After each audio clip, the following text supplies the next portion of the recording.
Welcome, welcome, welcome to Mexican Crossing Lines with your hosts, Cindy Gomez-Schempp. And Duke Gomez-Schempp. You're listening to 88.1 FM, KPPPLP Fargo Moorhead, where we are adding local color to your airwaves. And tonight, I have a very important show about mercenary activism. Are you having problem with the feed? Go. Okay, things looks like it froze for a minute here. It is going to be freezing, that's why. Oh, okay. Anyway, I'm having a very special guest on tonight to talk about this mercenary activism. In fact, she wrote an article in sinembargo.mx about this in Spanish. I'll be sharing that with you guys. I'm also going to be doing a Spanish version of this interview with Guadalupe Correa-Cabrera. She is a professor in political science. She has a PhD in political science, the New School for Social Research. She's an associate professor at the Schar School of Policy and Government, George Mason University. Her areas of expertise are U.S.-Mexico relations, organized crime, immigration, border security, and human trafficking. Her newest book is titled Los Zetas Inc., Criminal Corporation, Energy and Civil War in Mexico. She was recently the principal investigator of a research grant to study organized crime and trafficking in persons in Central America and along Mexico's eastern migration routes, supported by the Department of State's Office to Monitor and Combat Trafficking in Persons. She is now working on a new book project that analyzes the main political, cultural, and ideological aspects of Mexican irregular immigration in the United States, entitled Los Trabajadores Ilegales Mexicanos en los Estados Unidos, A Human Problem. Dr. Correa-Cabrera is currently the president of the Association for Borderland Studies, ABS. She's also Global Fellow of the Woodrow Wilson International Center for Scholars and Non-Resident Scholars at the Baker Institute of Mexico Center, Rice University. Thank you for being on the show today. I am so honored to have you on my program. Thank you, Cindy. I'm also honored to be in your program because you're a pioneer in the research and information because of the information that you provide with regards to theater activism or mercenary activism, as I mentioned it in my article of Sin Embargo and other work that I'm right now doing. Guadalupe, you have come on to my show, even though we've worked together before, and today, for the first time, you're here. But we're going to be talking about something very important that is happening both in Mexico and here in the U.S. First, I wanted to share your article. You have written about this type of activism, which is the opposite of human rights defenders. It is the opposite. You cannot equate human rights defense with mercenary activism. And you wrote about it in this article in Sin Embargo. Would you like to first explain what the differences are? Of course. Humanitarian work. And with regards to migration, when you provide support to migrants, you provide them with food, you provide them with water, you provide them with help along this very dangerous journey. How this has happened in the past several years, and we have a problem in Central America, of course. This is very, very different from the politicization of this work and the utilization of this type of work to incentivize people to come and apply for asylum and create a crisis, the manufacturing of a crisis that has been, incentivized by these so-called activists or human rights defenders. They're really not defending human rights. Why? Because they are putting people in danger. Kids, families, going and applying for asylum, with the incentive, with the dream. They want to achieve the American dream because they have been told that if they go to the border and if they apply for asylum, they will be able to get to the United States. It doesn't matter how or when or why because they are probably not, they are probably not going to get their cases accepted for, they're probably not going to be considered as refugees, many of them, and maybe the majority of them. So we're not really talking about those who are doing work to support these people in the dangerous journey. Um, it's very interesting because right now, in the case of No More Deaths and Scott Warren has been tried for smuggling, for conspiracy in a smuggling network. But he alleges that he's tried because he's providing with food and water and a shelter for these migrants when he is connected to one person who has been moving caravans and caravans and caravans. And this is a political issue. Now has been politicized. And right now, he is helping the administration to make a point. Not only the administration, he's helping Democrats and Republicans to make a point. And this is not activism. This is not humanitarian work. This is organization, political organizations. There is a difference between political organizers or organizers, protesters, and humanitarian work. They are trying to portray themselves as they are performing humanitarian work, that they are providing with help to the migrants, what they are really helping to make, to make that, to manufacture a crisis at the border. This is political. This is not humanitarian. The same thing that Irineo Mujica and Cristobal Sanchez, who right now were arrested for their involvement in human smuggling and asking money, their organization. We need to see what has happened. This is not humanitarian work. This is part of a political strategy to achieve certain goals. We cannot be fooled. We cannot, go with what is good, and we have to divide. We have to separate one thing from the other.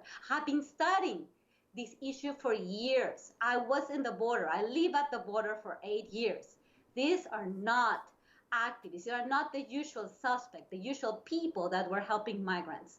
I know those who have provided migrants with help, these new actors. And I'm not talking about No More Deaths. I'm talking about Irineo Mujica and Pueblos Sin Fronteras performing these activities in political times, midterm elections. Why? He was mobilizing people in the worst time for migrants, for children, to be at the border. Right. So let's go back. Excuse me. Let me just jump back in time to around October of 2018, when we saw a large number, 6 to 7,000 people all arriving in Tijuana at a time when you're saying migrants are not usually mobilized. Can you explain, first of all, why the time frame for all of this mass migration that happened in October of 2018 in Tijuana is strange, and also why Tijuana as a location for everybody to go is also strange? It's very strange because we were talking about times where, it's cold for migrants, and it's not, they have to wait during the cold with children, and they are going along a route through the Pacific that's very long. And if you wanted really that people would be able to apply for asylum and their cases being processed, why you're moving so many people at the same time, in the same place, when midterm elections in the United States and the beginning of a new administration in Mexico to put pressure on the Mexican government? Why? Why they were telling people, and I have collected testimonies of many, and we have all these videos where with a megaphone, they were talking to people. Let's go to Tijuana. Let's go together. You have to come. You're gonna receive asylum. The United States it's a great place for you to be. They're going to allow you to be. I mean, you will be able to apply for asylum. You will be able to be released in the United States without really telling people the truth. Why in Tijuana? Why everybody had to be in Tijuana to be televised, to be part of a spectacle, to give ammunition to an administration that there's an invasion. Why? Why is that? Why was that happening? But let's be clear here. It's not about the Donald Trump administration only. Also, the Democratic Party members, senators, political actors in both parties are utilizing this in a political way. One, to portray Donald Trump as a person who violates migrant rights. These rights were violated before. Why now it is so important to portray Donald Trump as if he's violating the rights when Donald Trump is also utilizing the migrants to portray this as a human invasion. Why these caravans? It's not just one caravan, Cindy. Right. Pueblos Sin Fronteras, we know they have been helping other caravans to get to the border with other groups together, other groups that have a last name, Sin Fronteras. Without borders. They have been working with, as we know, with newcomers, with lawyers that are performing work in Mexico, like groups like Al Otro Lado, and you have been very, very important. Reporting what these groups are doing. It's not one group; it's a huge operation. Right, huge operation. And it's interesting also, don't you think, that I've been talking about immigration and human rights abuses by detention centers against children, people that are on hunger strikes in detention facilities because of the poor conditions, etc. And it just didn't have this much attention from the media or from the world. It's like suddenly people care about migrants, when in the United States, in my entire life, when it comes to the conversation of building the border wall, there was bipartisan support. And now you have Nancy Pelosi saying that the wall is immoral and that there's going to be no walls, no border, no wall. That's what everybody's saying. It's almost like people have amnesia and they don't remember what it was like before we had this caravan that came into 2018. Exactly. And not only that, it's not only about these, Pueblos Sin Fronteras, not only about Irineo, Mujica, not only about Scott Warren, not only about those who conspired to take people to the border and lawyers of Al Otro Lado, but also the media, even the mainstream media. They are portraying these, they are helping the United States to make a point, or the United States, or I don't know, but it's not about migrants. It's political. We're not talking about humanitarian work. We're talking about politics. We're talking about migrants being treated as political peons, as just instruments of the system. It's very, very concerning to me that migrants and human beings are used in a political fight in the United States of America. And we have to make this distinction. Now, there is a trial. There's somebody who's portraying himself as someone who does humanitarian work only, who's being tried for providing water, for providing help.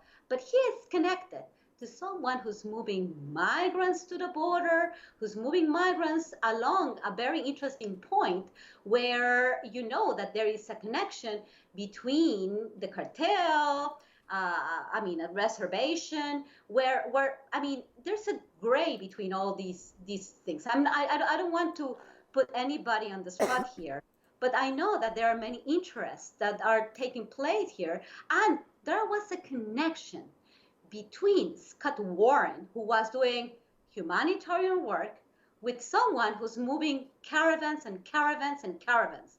And who brought the migrants to the barn? Right. This So person. let me just fill people in. For those of you who are just joining our show, Mexican Crossing Lines, you are hearing the voice of Guadalupe Correa-Cabrera, professor from George Mason University. I wanted to bring her on today because a lot of important things are happening. She just mentioned Scott Warren's trial. Scott Warren's trial today, which was about harboring and smuggling people, ended in a hung jury. We do not know if they're going to retry him as of yet. A new trial date has been set for July 2nd, but we do not know if he is going to be retried. What we do know is that the media has been rife with headlines that say he was just giving people humanitarian aid and water, and he's facing 20 years in prison. He was only doing this, and now he could be going to jail. This is very dangerous. They are criminalizing human rights. They are criminalizing giving people first aid. These people he was concerned about were on death's door. Why, Guadalupe, is that not humanitarian aid? Well, let me rephrase something. There are many groups, both in the United States and Mexico, that have been doing amazing humanitarian work to help migrants to survive in this very dangerous journey. That has been the reality. The Pastoral de Movilidad Humana, the Catholic Church, and different groups along the border have provided this help. Helping migrants when they are thirsty, when they are dying, when they need support. One is this thing. Another thing is a conspiracy to make this, visible, to make this humanitarian crisis visible. What is Pueblos Sin Fronteras doing? Harboring people at the border? What is Scott Warren doing in the Arizona-Mexico border? Is he just a volunteer? Is he just a part of No More Deaths? Or is he part of a different operation? I don't know. I think we need to do more investigation about his connections with Pueblos Sin Fronteras, who seem not to be doing only humanitarian work, who seem to appear during very interesting political times, as I said, as we have observed. Midterm elections in the United States, the beginning of a new Mexican administration. We know that with the tariffs, and you did that very interestingly in your program yesterday, talked about this threat of imposing tariffs on Mexico, and there are things that are combined. Are we really talking about humanitarian help, or are we talking about a political operation? I think we need to do more research about the connections of Scott Warren and this very important network that you, Cindy Gomez-Schempp, has been, you have been investigating. And this takes us to Standing Rock. Right. And some activists that were in Standing Rock and appeared in my border. This is why I got in touch with you, because you were saying interesting things about this connection, and we together. I'm trying to see and to observe what is this network about. Native American groups, really legitimate? What about Carrizo, Comecrudo tribe? Are they legit or not? What they are doing? Are they fighting for their land? Is their land legit or not? Let's not just go with Native American rights. I know the exploitation, the colonization, and all that. It's real. Of course. But are we talking about real rights? Are we talking about legitimate petitions, legitimate requests, legitimate goals? Or are we talking about something different, not that good? I have a question for you because, well, first of all, I wanted to respond to what you said. The Carrizo Comecrudo tribe are not a federally recognized tribe, and they do not have reservation land, unlike the Tohono O'odham, who I also profiled on my show. And you made a very interesting distinction about the Carrizo Come Crudo not being a northern Native American tribe, they're actually Mexicans. Yes, I mean, it's interesting because the United States has a debt with Native American groups. They took their lands from them. Sure. I mean, and I am not sure if we have to portray this show the same way. I am not sure, but I kind of remember these teepees at the U.S.-Mexico border, the Texas-Mexico border. We need to know more research about where they were at, how many people were there. I mean, what the land they're claiming, what is the real debt of the United States with these activists? We need to do more research. I understand the complaints. I understand the rights of the people to their land.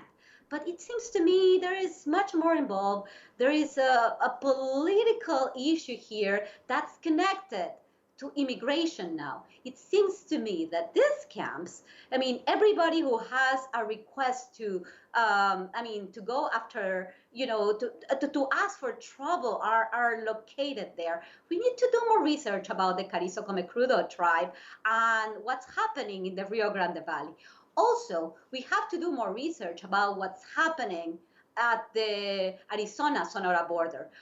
Who's performing humanitarian work? What are the connections between Native American peoples, the humanitarian, groups? But there is humanitarian work, and I know that that organizations have provided help to migrants, and this is something that we cannot put into question.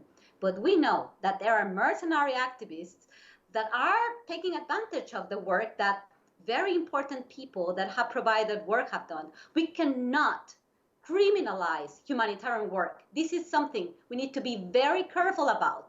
We cannot treat everybody we cannot put everybody on the same boat. There are groups that have provided help to migrants, but there are others that are making a political stance. And I have to make, and I have the mitigations have to be focused on, but and not in everybody. And not everybody who provides help to migrants need to be in jail. This is something that also we will need to be very careful about. Sure. I just wanted to make the point that the folks that are usurping the positions, the topics of real activists, of real organizers of groups that do humanitarian aid work are being silenced, censored, and their issues are being astroturfed by pseudo-activists, by mercenary activists that do a disservice to the issues like these mass migrations. I've been talking about the way that the messaging that they use and the tactics that are being used by weaponizing the caravans in their entry into Mexico, in their entry into the United States, in the way that they're going to have a profound lasting economic impact in both countries, is something completely new. I mean, at least I had never seen people in caravans being weaponized against governments before. Had you? No. Just consider the role of the Catholic Church along the routes. I did one year and a half of field research. I'm not talking, from my comfortable desk, my computer. I travel along the routes. I met many humanitarian, migrant rights activists, but they are called activists because there's a fine line that we cannot cross, right? What they do, what the Catholic Church and other religious groups and other so-called activists, let's talk about migrant rights supporters, defenders, they provide help to make the journey, not to facilitate and to harbor people to break the law. This is a different thing. And we need to know that. What Father Alejandro Solalinde, what amazing people in this network of migrant shelters have been doing, they're going. We're just going to provide them with food, with water. They're going through so many difficult things, right? Right. But one thing is this, and one thing is like having Irineo Mujica connected with Scott Warren. I mean, are you providing them with help, or are you going to help them to cross the border because you're helping them? And are you asking them for money? I don't know. I don't know. You know, I don't know. I'm not a police woman. I am a researcher, and I just, I'm trying to explain the different phenomena. I'm not a police woman. I am not investigating. However, I can see, as many of us can see, that there is a very, very, very difficult, and different activities of those who harbor people who make a business or who benefit from these political stances. As far as I'm concerned, what Irineo Mujica and Cristobal Sanchez have been arrested for because they were also accepting money or they were asking money for bringing people to the United States. I would not be surprised that some of them are not asking, they are not asking everybody to give them money, but in this irregular business, you have a lot of volunteers. That some volunteers in the organization and ask them for money, but they are not just helping migrants and providing them with water and food. We need to know that, Cindy. And I don't think that the media is portraying this. A reality, not just because you're part of a humanitarian network, you're really helping only migrants. You might be harboring them, and you're probably helping the administration to make a point, or the Democratic Party to make a point that the administration is bad. It seems that both Republicans, the Democrats, are in the same direction, with wanting them or not, wanting it or not. We need to make the distinction. Sorry to interrupt, but I just wanted to talk a little bit more about the shelters, because you said something very important that connects to this hung jury decision made today about Scott Warren and his quote-unquote humanitarian defense work.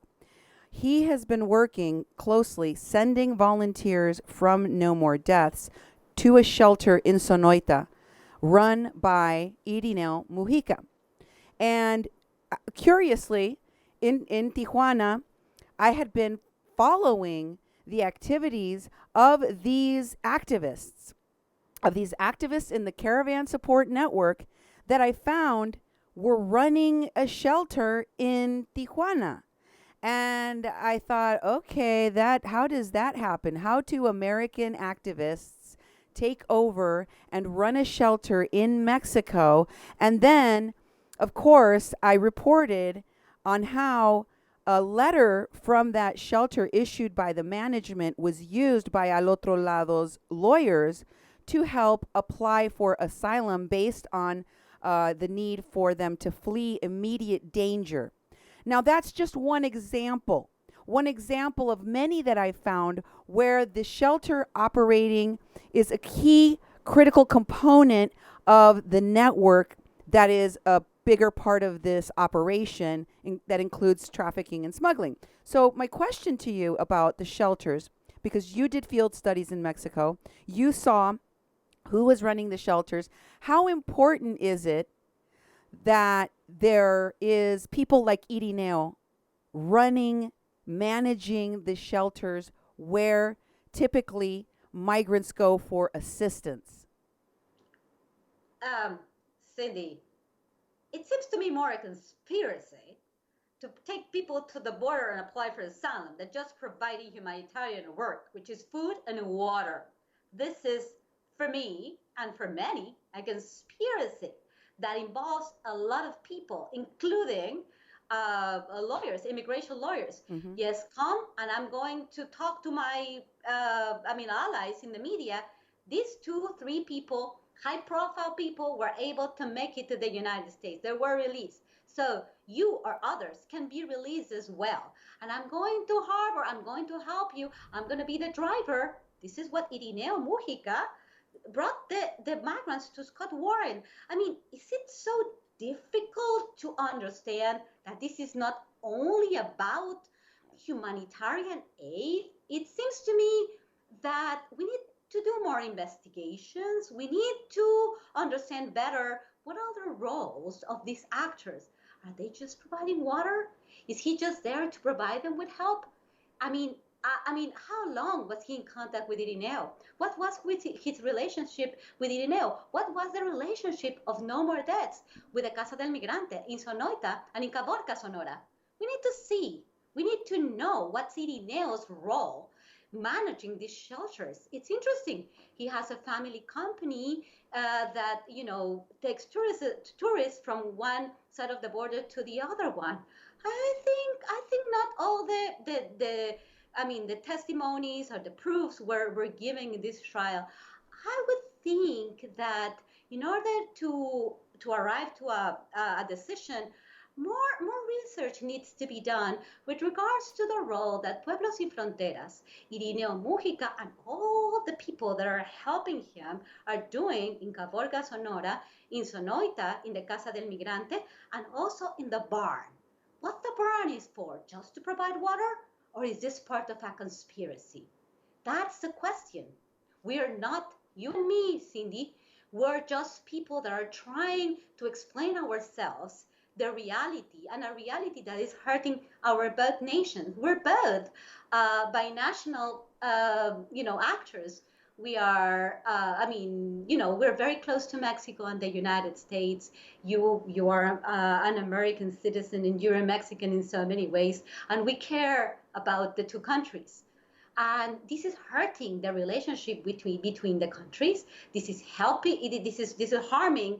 This is harming our countries. This is harming the migrants. This is humanitarian. People are coming with the hope to get asylum in the United States. They're not going to get asylum. If they had understood, if Al Otro Lado would have told them the truth, very few people would have applied for asylum, because the majority of them will never get asylum.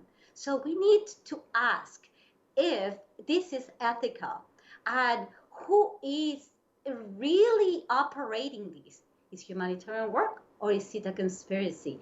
And I think we need to do more investigation of who Scott Warren and what's the connection of him and some of the volunteers in No More Deaths with Pueblos Sin Fronteras. And what is Pueblos Sin Fronteras doing? Are they just providing humanitarian work, or are they harboring people? Are they operating this mass mobilization, not just one time, not just in August, not just in April of last year, but also all these caravans that have come, that went to Eagle Pass, to Piedras Negras, and the caravans are being operated by them.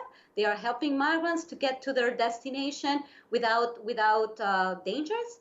Are they conspiring to create the perception that we're dealing with an invasion, with a humanitarian crisis that both the left and the right of the United States are utilizing for the political purposes? Now, that's not humanitarian work. That's political. One of the things that we really have to talk about is the financial aspect of it. During the negotiation on tariffs, the Mexican delegation being in Washington, there were a couple of things that occurred in Mexico which were very important, one of which was connected to the Warren trial, and that was the arrest of Irineo Mujica and Cristobal Sanchez. And they were arrested on suspicion of extorting money from migrants in exchange for smuggling. Okay? So Right. that occurred, and then the next day, Hacienda, which is like the equivalent of our IRS here in the United States, froze the accounts of 26 people, again, on the suspicion that these accounts were used to extort money from migrants. The money aspect of all of this cannot be emphasized enough, because ultimately what people need to understand is that the caravan goers, the migrants themselves, they are being squeezed and squeezed and squeezed along the way. Some of them have enough money to pay for plane tickets, have enough money to pay for transport across the border in a vehicle rather than with a coyote walking on the ground.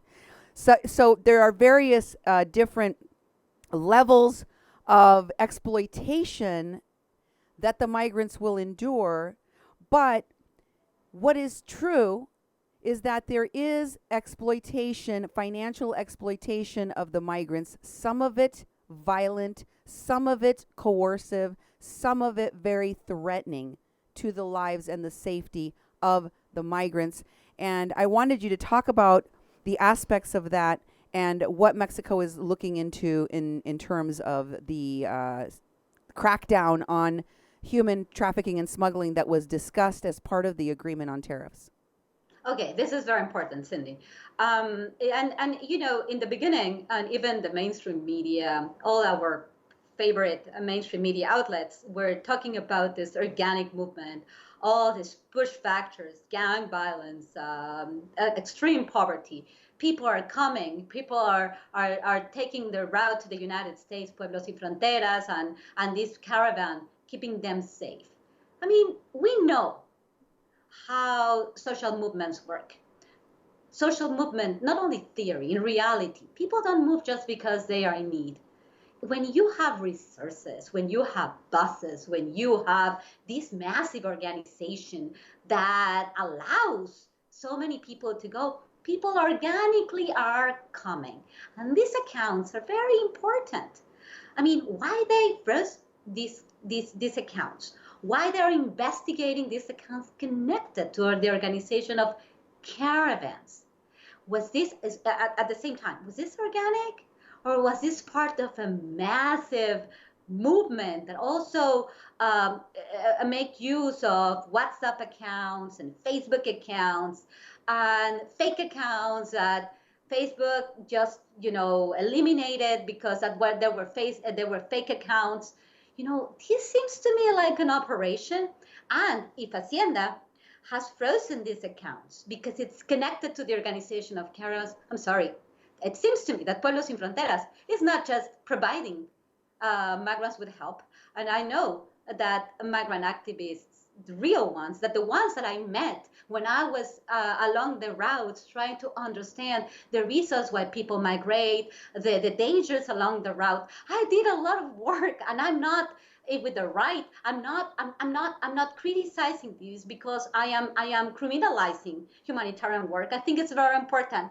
Along this very dangerous journey, it's very important that activists are helping migrants, giving them food, giving them water, giving them a place to stay. But one thing is that, and one other thing is harboring them and providing them with money to make all these people going to Tijuana at the same time, and giving ammunition to the government to say there is an invasion, and giving the Democratic Party also ammunition and tools to say we are against this horrible fascist government. It's just so manufactured. It's just so disingenuous. And this is something that the real human rights advocates, human rights defenders have been also criticizing. And I have been talking to so many, not just Father Alejandro Solalinde, but other people that have been doing this work for several years. And they said that this is just prostitution of immigration. But it's not the immigrants. It's just about this political motivation, Cindy. There's money here. There are accounts. There are investigations. It's not criminalization. It's not criminalizing these pseudo-activists. Are they really activists or not? And I think that both in the United States and Mexico, authorities and and juries have to go beyond the propaganda.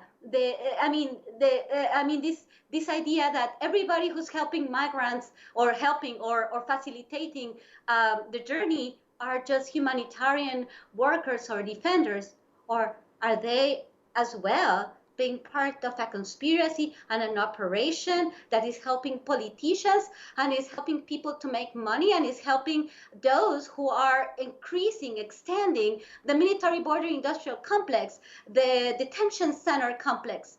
Is it great for them? Yes, it's great. So thank you, Pueblos Sin Fronteras, for making for helping the expansion of the detention center complex. Right. Thank you, Pueblos Sin Fronteras. Thank you, Irineo, Mujica, and Cristobal Sanchez, for taking so many people to increase the capacity of this military border industrial complex and to make to make a point for the construction of the border wall. Thank you. Those who were helping migrants were really not doing that. They were providing help. And this is very, very important. Help and political stance. Organizers are not humanitarian advocates. One But of the at the things, same time, we cannot put everybody in the same box. We have to investigate. right? Pueblos Sin Fronteras is not the same thing as a Pastoral de Movilidad Humana, as a Pastoral of Human Mobility, as a Catholic church that has been doing this work for a long time and providing help to migrants. Now, one of the things that struck me, and of course, I was investigating the Standing Rock activists, is when they organized the migrant caravan in Tijuana to go and have a violent clash with Border Patrol that involved tear gas and children. And you know what? I was having PTSD because I was remembering when these things happened at Standing Rock and how people staged actors, and I'm talking about real actors from Hollywood, among a whole bunch of other activists, staged an event for the press, for donations, for a publicity stunt that actually involved people going to get themselves shot at with water cannons and rubber bullets that caused real and severe injuries to some people. All for show, for the spectacle, and they did it again, and they're doing it now, and it includes crossing children in the river. It includes dropping children over the border wall. You can fall and die from a fall over the border wall. This, to me, is the epitome of exploitation. You are literally like putting people in the Colosseum to fight to the death. I mean, it's beyond prostitution, in my opinion. It is a spectacle, and it is turned into a blood sport for clicks and for publicity in the media.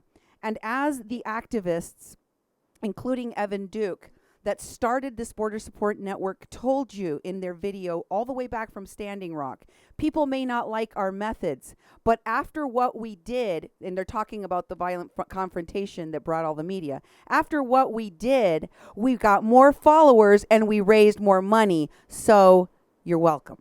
That is the mentality behind this, and it's very disturbing.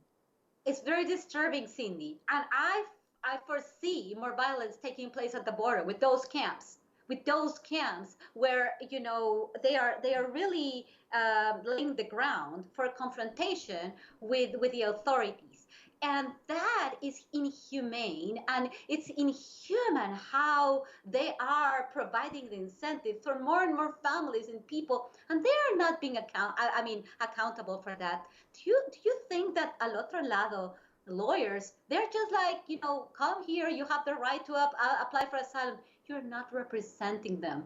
That is sin, because you're not representing, you're not being responsible for those who you incentivize to come to the United States to wait in line at the border, being released in the United States, being in the shadows and being, having a life. It's just inhuman in so many ways, Cindy. And what I'm seeing now is the fertile ground for violence at the border, and the violent response from the authorities that are going to have ammunition now to repress and also to create bigger detention centers. This is happening now. It's inhumane.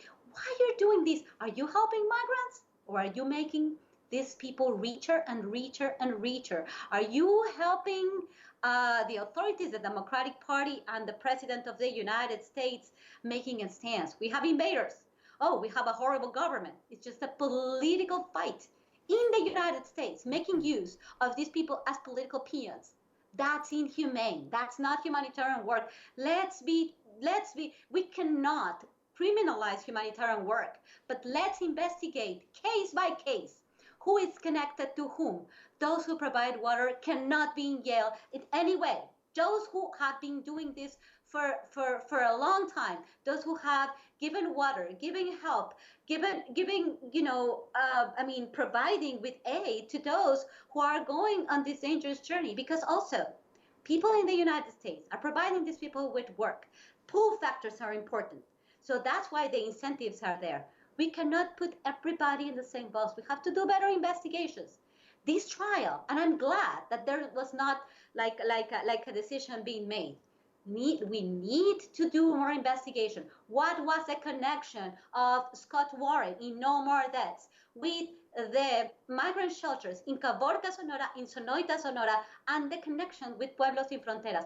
Who's Pueblos Sin Fronteras? Who they are receiving money from? What they are really doing? Are they doing only humanitarian work? There's a lot of propaganda outside. We can give just very simple messages. Investigation, and this is what the authorities need to do, and what the juries need to be taking into account, and what the judges need to take this into account. Because in any form, if these people are doing only humanitarian work, this will be horrible for all of those who are doing humanitarian work. But at the same time, this is going to be horrible for those who want to make use of migrants as political peons and really don't care about migrants, but are using them to fight an electoral game, or to fight, or to make a point and pressure Mexico to do what they want to do. So this is very important. And let's Cindy, talk about Mexico for a minute here, because you were telling me about some very disturbing possible results in what turned out to be the arrests of Irineo Mujica and Cristobal Sanchez. There is a very strong propaganda campaign calling them human rights defenders and demanding that they be released from jail. Can you give us an update on where that stands? What are the people in Mexico saying, and what do you think the outcomes are going to mean? This is a very, very, very important question, because they have been able to mobilize like the discourse, like in the case of Scott Warren. They are putting Scott Warren as themselves. Humanitarian work, we cannot criminalize them. But really, are we? I mean, there are accounts that are being freezed that connect their organization with this harboring people and this conspiracy for inciting people to break the law. That is smuggling. That is not really humanitarian work. So there is a lot of effort. There is a lot of propaganda helping them and putting them as victims. We really don't know what are the evidences by the Attorney General's office and who these accounts are connected with, and if there is the information being provided. Who are the victims? Who are those who gave Pueblos Sin Fronteras money? We don't know about that. So there is a lot of uncertainty. They were arrested. Their followers are saying that they were arrested because they were doing humanitarian work. The evidences that I have been collecting, the evidence that you and many others have been collected, does not say that they're just providing help with migrants. This is what the Catholic Church has been doing for years. Migrant caravans are a different thing, and I can recognize that. The day that I saw that migrant caravan arriving with all this media covering them, and all these actors that were newcomers, that were not the usual suspects, not the usual people that I saw. When I saw the Al Otro Lado lawyers for years, where now they discovered that there is an issue, I was like, they are doing work in Mexico. And now this is political. This is about asylum seekers. This is a new world. And now the migrants are the victims, but they're not the victims. They're put in detention centers. You're just going to be in a detention center for 4 months, for 2 months, for 1 month, for some weeks. But don't worry, you're going to be okay. Is this conspiracy? Is this humanitarian work? What is these people doing? I asked the lawyer from Al Otro Lado at the conference that you invited me to in California what the responsibility was of organizations like hers and Border Angels and others who are giving these asylum seekers an opportunity to apply, given the fact that currently only about 3% of asylum seekers are granted asylum. And what kind of follow-up do they have a responsibility to do to ensure the well-being of those people who they have brought into the United States. Do you recall what her answer was? I know. I recall that. They don't take any responsibility. They don't keep a record of those. They're just telling people, come, come, come. You have the right to apply for asylum. This is your right. Yes, there is a right, but there is the law, and you know the law. Why you're inciting all these people to come for others to make a political stance? Is that ethical, or is that immoral? That's a great question, Cindy. You made a question. She was not able to answer. Another thing that I want to tell you, some days ago, I was in a radio program with Rubén Luengas, and we invited Alex Mensing of Pueblos Sin Fronteras to debate with me. And he said, no, with her, I'm not going to debate. So he appeared, I think it was yesterday or the day before yesterday, because I just saw the program, and he's making a point about humanitarian work. Why he didn't want to talk to me? If he wants to make a point, if he wants to defend the point, if he has all the cards on the table, right, he would have talked to me. What you're talking about? Nicole Ramos, that lawyer of Al Otro Lado, was not taking responsibility for those who she doesn't even represent. They don't represent these people. They just do work in Mexico. They incentivize people to apply for asylum, but they don't represent them. This is very concerning to me. They don't know what's going to happen to them if they are in the shadows, if they are in detention centers, in the freezer, or if they die in the custody of the Department of Homeland Security, of ICE. They say, occupy ICE, defund CBP, and they died in the custody of the Department of Homeland Security of ICE. They died, but what are the conditions in which you're taking them along the border? And how are those conditions worsened by you bringing in thousands of people at a time and overburdening the system? Exactly. So who's the bad actor? Who is the bad actor? And I'm not taking a stance. I'm not saying that the administration, ICE, CBP, or those who are incentivizing people to come, because it seems to me that right now we're in a political game where nobody really cares about migrants. But if migrants die in the custody of CBP, one person, with HIV and in a very bad condition, they can die immediately. A kid, children that has done this horrible journey, and in probably, of course, in your programs you have, reported this, how these families are bringing their kids no matter what. Some of them are not even their kids, because there is an incentive that families can come to the United States. I'm not talking about migrants. I'm not talking about the administration. I'm not talking about the Democrats, but I see a part of everybody making use of this asylum seeking process, and this is very, very unfair.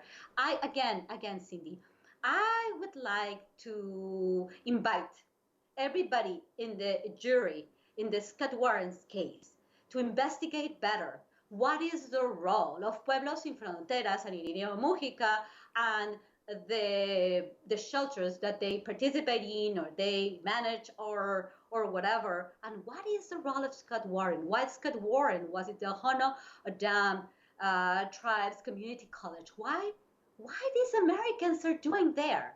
What are these American activists were doing in my country? Why the people that you found in Standing Rock were doing in Tijuana? Are they good, or are they professional organizers that go from tragedy to tragedy and they make money of that? Mm-hmm. We need to ask that, and this is very valid.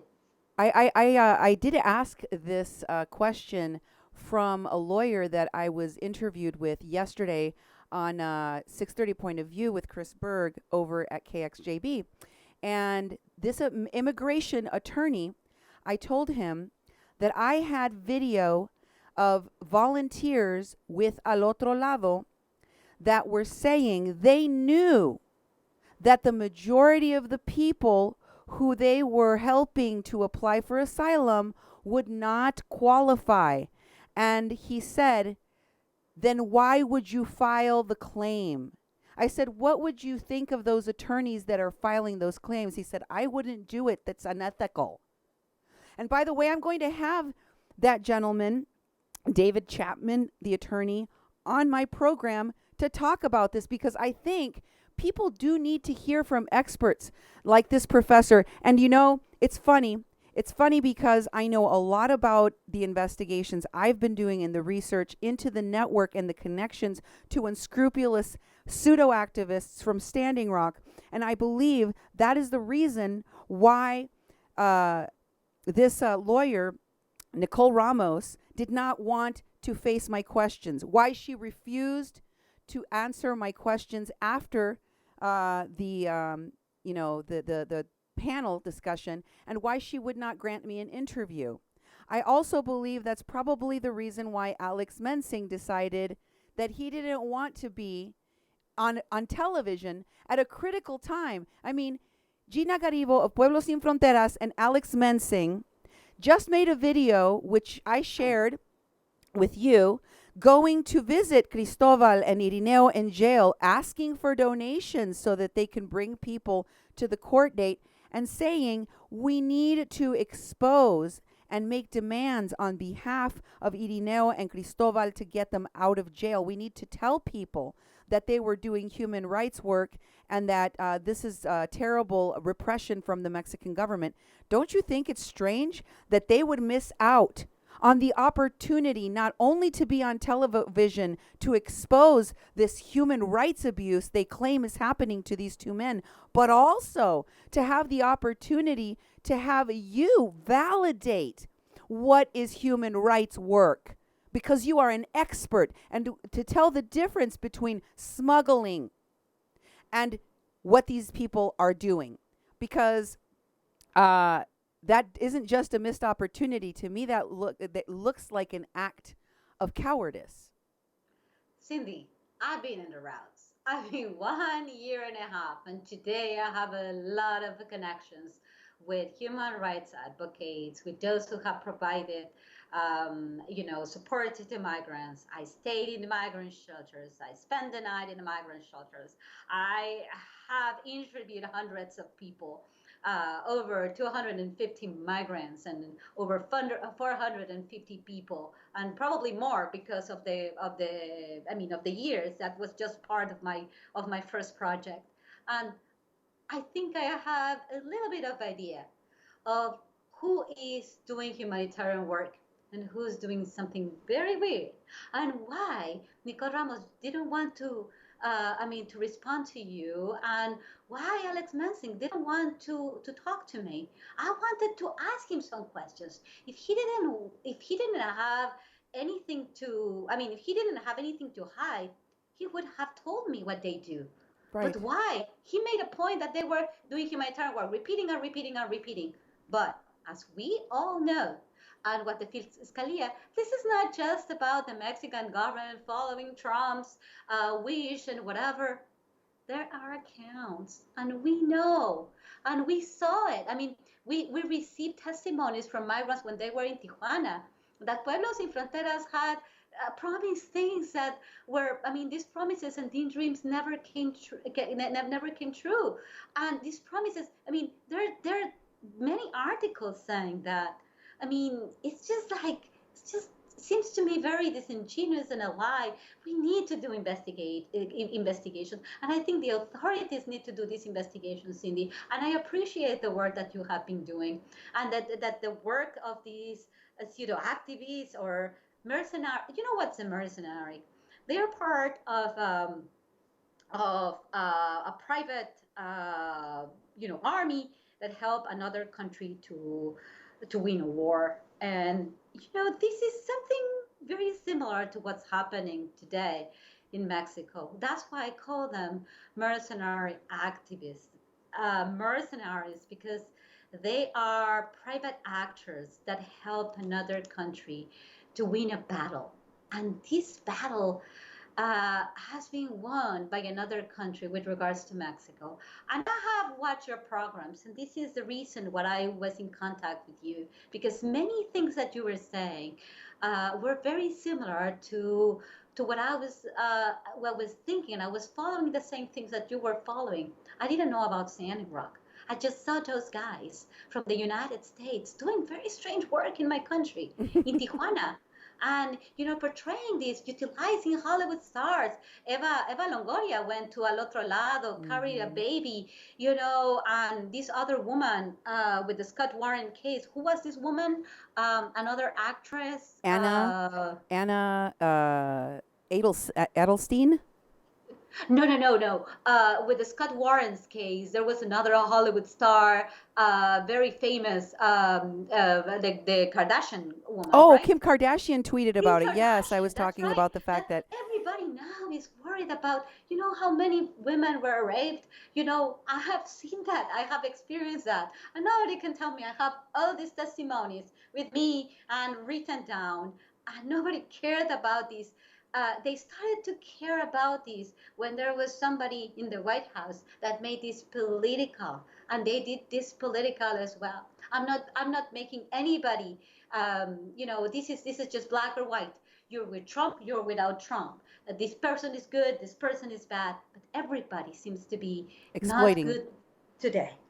Everybody seems to be taking advantage of the situation, and And of the that's human migrants. nature. Perhaps that's to be expected when get while the getting's good. I saw that with these disaster vultures. I did a whole show on how these people from Standing Rock were not only exploiting opportunities to stop to do these pipeline camps, but that they were also taking advantage of natural disasters to claim that they were going to give humanitarian aid, even though they didn't have any training in first aid, even though they didn't have any qualifications to do the work that they said that they were doing. I mean, as when I pointed out that Mark Lane used to own a fish restaurant, is like, what gives this man the qualifications to be running an underground railroad, running a shelter, or talking about migrants or refugees, giving TED Talks, for Christ's sake?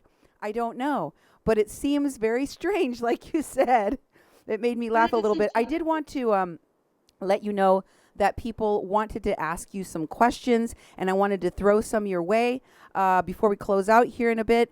By the way, folks, I am going to be doing an interview with Professor Correa-Cabrera in Spanish. For my Spanish audience, I feel that it is incredibly important that this information be understood and that the United States and Mexico realize what the repercussions of classifying mercenary activism as human rights work is, because it's very dangerous. And here's the first question from Kathy. Yes, just one thing. I just Okay, want to. go ahead. I just Sorry. want to make. I just want to make a point. I just want to. I just want to say something. The reason why I'm not blaming Trump or blaming the Democrats for not, approving certain, whatever. It's just I don't want this to be politicized. I don't care about politics in the United States. I care about my country. I care about immigration. I care about humanitarian rights. I don't want to make this political. That's what I'm not taking a stance. I'm not a Trump supporter. I'm not favoring the Democratic Party. I am just a human being. I'm just a professor that wants to know what is true. And I'm in the quest of understanding this. I don't want to make this political. As I criticize those who make this political, who utilize immigrants as political peons, that is why I don't want to talk about the current administration in the United States, the current president, or those senators or those congressmen in the Democratic Party that are also taking advantage of this tragedy. I don't want to say anything about politics in this country. I'm just talking about a humanitarian issue. Right. Okay. First question. What is your take? This is from Kathy. What is your take on the United Nations role in all of this? And maybe you can also comment on the UN, the pact signed by Mexico, which was not signed by the U.S. This is a very interesting question.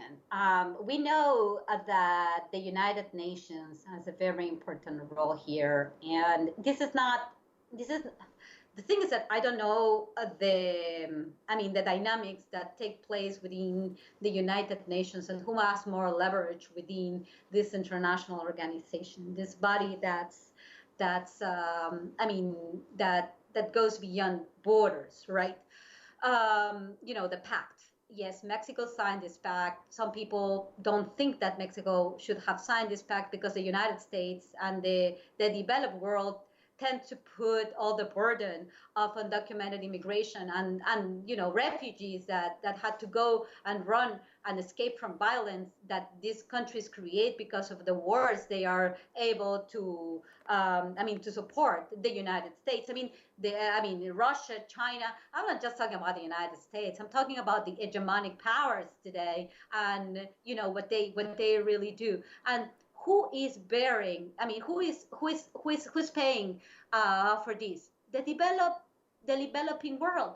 The developed world has established their quotas. The European Union has already decided how many refugees they can take, and the rest of them, you need to go to Turkey, or you need to go and die in the sea. And the same thing in the United States. So you're going to be the third safe country, and you're going to deal with the people that I'm going to decide whether they apply. When they receive asylum or not. This is complicated, and I think the United Nations also need to be more transparent. They were supporting, Scott Warren in this case. They don't give any real, reason, and they seem to be managing and seem to be utilizing the same discourse as this human rights advocate that do not provide a lot of information. We need more information. And why this happened? Why you just put them in the box of humanitarian aid? It's great. They are following the agenda of the powerful countries of the world. What is the agenda?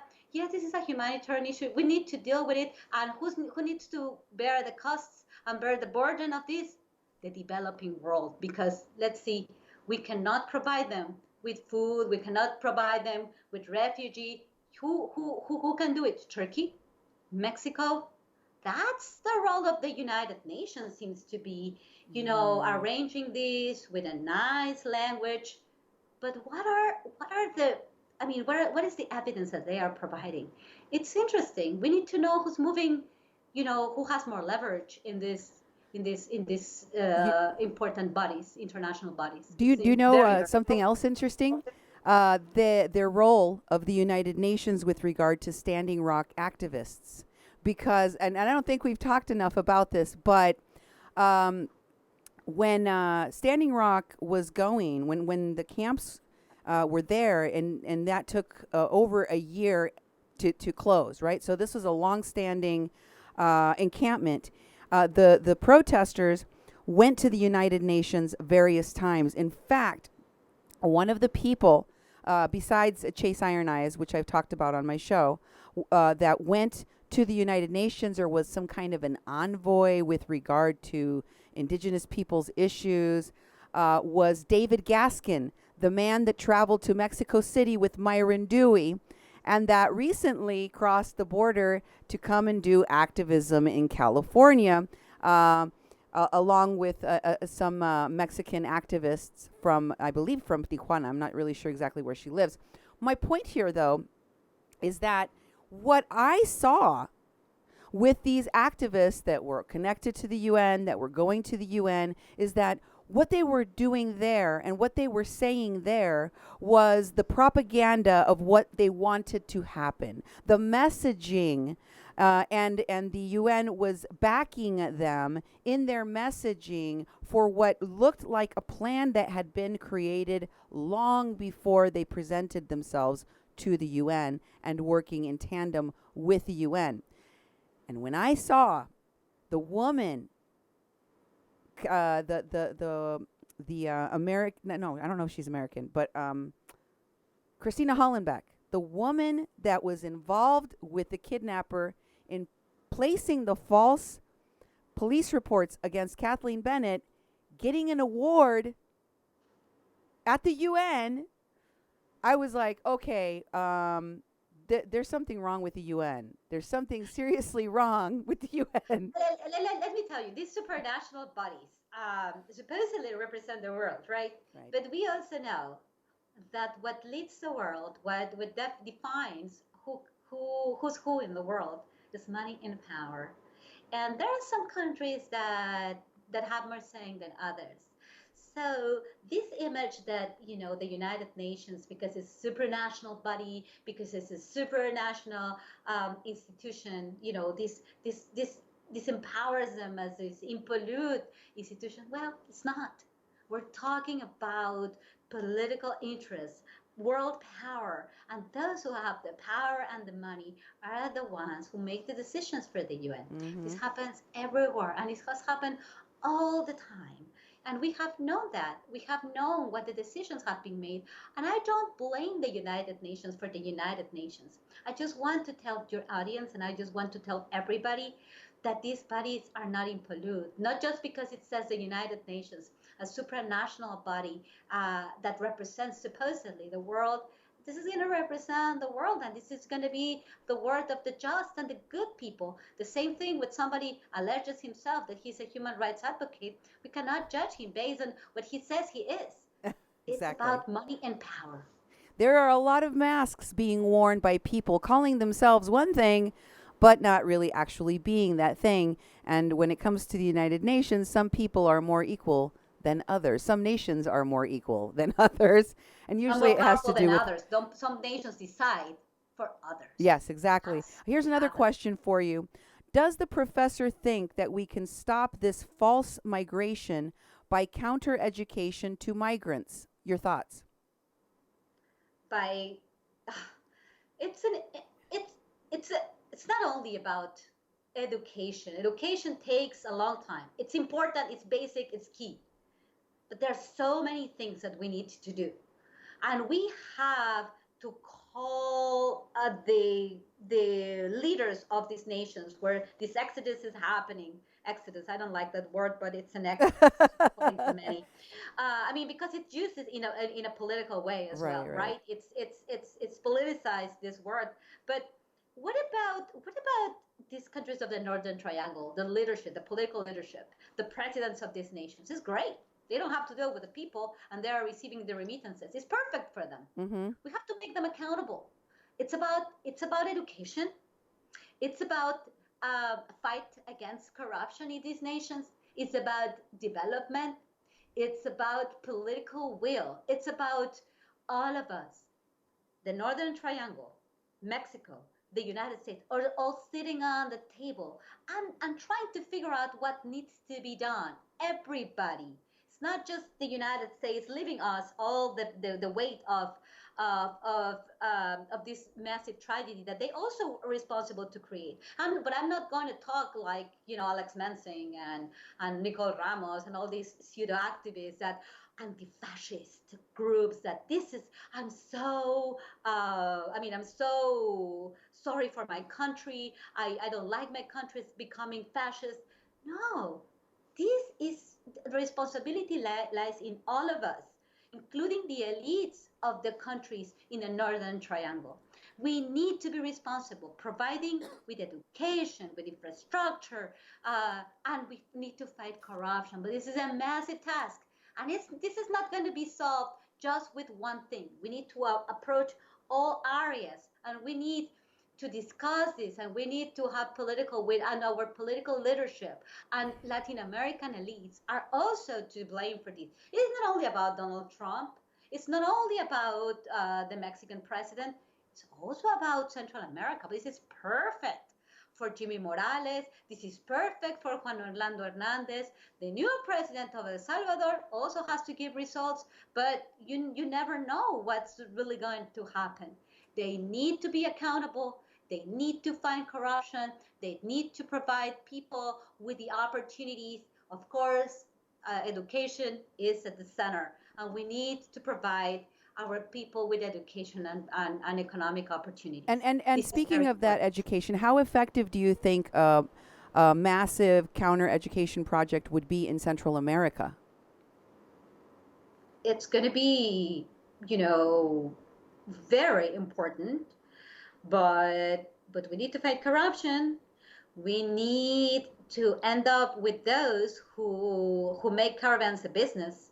Uh, we need to provide resources to this country, that these resources would be utilized to provide people with education, to provide infrastructure, to, I mean, to do a lot of things. I mean, we have a lot of needs in our country. Education is, as I said, is key, but we cannot just talk about that and avoid all the other types of responsibility, right? Of And the course. United States and the developed world also has a very important role here, and that cannot just be cleaning our hands and put everything in the hands of the less developed nations.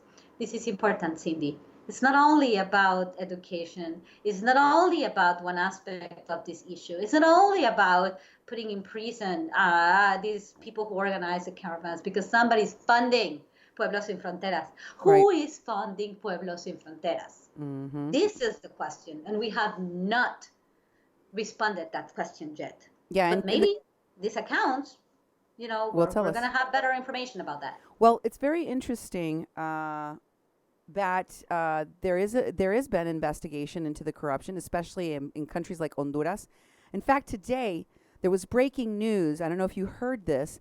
Honduran armed forces helicopter crashed with more than 1,000 kilos of cocaine, and minutes later, the spokesperson for that Honduran institution declared that this was part of a anti-narcotic mission, and they were simply transporting the cocaine to the warehouse of the public ministry, if you can believe that. And one of the questions that my audience has, because this is happening in Central America, it's happening in Mexico, it's happening in the United States. The corruption is palpable, and the question is, and there are people that are participating within these activist groups, as you said, as part of a smuggling operation. But why is no one getting punished? Why is it? Is it the prosecution aspect is so difficult? Is it hard? It's too hard to prove the crime. Why isn't anyone getting punished? It's very interesting. And I also ask myself that question every single day. I know, Cindy, that you and me are very interested in trying to figure out who's who. We exchange information. We try to understand the network. I am sure in both, in all the countries, in the Northern Triangle, Guatemala, Honduras, and El Salvador, Mexico, the United States, there are investigations going through. But there are many, not many, there are powerful interests behind this, and this is benefiting those who have a lot of money. Yep. Who's interested in the wall to be built? Contractors. In the detention center capacity to be expanded? Mm-hmm. Also contractors.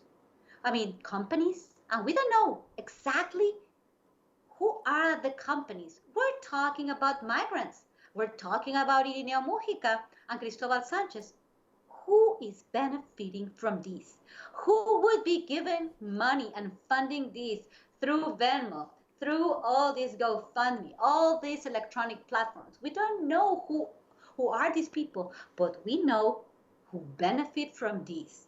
So if we end up with this, we will really end up with the business of those who benefit from this invasion, who's benefiting from all these asylum seekers that are released in the United States, and the machine, I'm sure, Cindy, that very soon this machine is going to run, and there are going to be raids to make all these people to go back, because many of them are not going to be granted asylum. The majority, as you know, and more and more and more. We cannot just go with the previous numbers, because more and more people are applying for asylum, and many of them know they can, bringing a kid, being with families. This is a perfect operation of human smugglers, and who's benefiting from those who are part of the border military industrial complex. Very, very powerful interests that are connected to political interests in all our countries, not just in the United States. I don't want to make this political, but this is about money, and this is about power. Yeah. Ultimately, it's always about the money, isn't it? Let me check and see if there are any other questions. If not, why don't you give us your closing thoughts, and then we will switch to Espanol. That's great, Cindy. Yes, just I want to reaffirm one point. I think that right now we have a historic opportunity to know more about the network. We have the trial of Scott Warren. We need to do further investigation about him and the connection of with Pueblos Sin Fronteras. We need to know what's going on at the Sonora-Arizona border. All these Lookville, Sonoita, the Tohono O'odham region, why many people die there. What is the role of the Sinaloa cartel and immigration? I'm not going to blame anybody, but there are so many elements that are telling me that the authorities need to be making more questions. What was the role of Scott Warren in this operation? These operations are taking place there. There are two important migrant shelters that are run or that have been having support from a group that's moving caravans. Are they just providing humanitarian work, or are they part of a conspiracy? It seems to me, because of the people that I have talked to, because of the evidences, because of my coverage of these operations, that this is more than humanitarian work. For me, this is evident, but it has to be evident to the authorities and to the jury. We need to do further investigation. We need to know what Irineo Mujica has been doing all these years, him and his team. Not only Cristobal Sanchez. What is Alex Mensing doing? I didn't know Alex Mensing. Where was Alex Mensing when I was traveling along the border? These American activists, what they are doing, who they are working for, what they are there because they are great Samaritans, I am not sure about that. We need to know who they are. If they are great people and great work, I need to be given the proof of their work, because there are many doubts that have not been responded. There is a list. When many of these people, we have been following them, Cindy, we don't know who they are. We don't know what they were doing in Tijuana. We need to have responses. I don't see these as simply Samaritans, good Samaritans. I want to have more information about their work at the border in very difficult times, political times, when immigration has been at the forefront of American politics, the first time in the history of the country, at about the politics, hemispheric politics. That's a very, very important thing not to forget. Thank you very much. I really appreciate you taking the time to explain and educate us on all of these topics. I'm glad that you talked about the cartels there at the end, because that's also an aspect of this that we've talked about on my program. And you're right, there's a lot of moving parts. But the most important thing isn't that you understand it, Professor Guadalupe Correa-Cabrera, because you're an expert in this field. It is that the public and that the authorities understand it. And for that to happen, we have to have all of the information, especially about the effects of mercenary activism. Thank you for explaining and teaching us today. And I'm going to close out this live stream. If you could stay with me on the phone, I'm going to close out this live stream and start a new one so that we have two distinct programs for people to see, one in Spanish, one in English, here on A Mexican Crossing Lines. Thank you for being with me and Guadalupe Correa-Cabrera. It was an honor. Thank you, Cindy. It's an honor for me to be also working with you, and thank you for the work that you do. You inform us, and you have done an amazing work for all these years, and I admire very much what you do, what you and Duke do. Thank you so much. Have a great day, and folks, for you who want to stay for the Spanish show, we'll be joining back in just a few minutes. Buenas.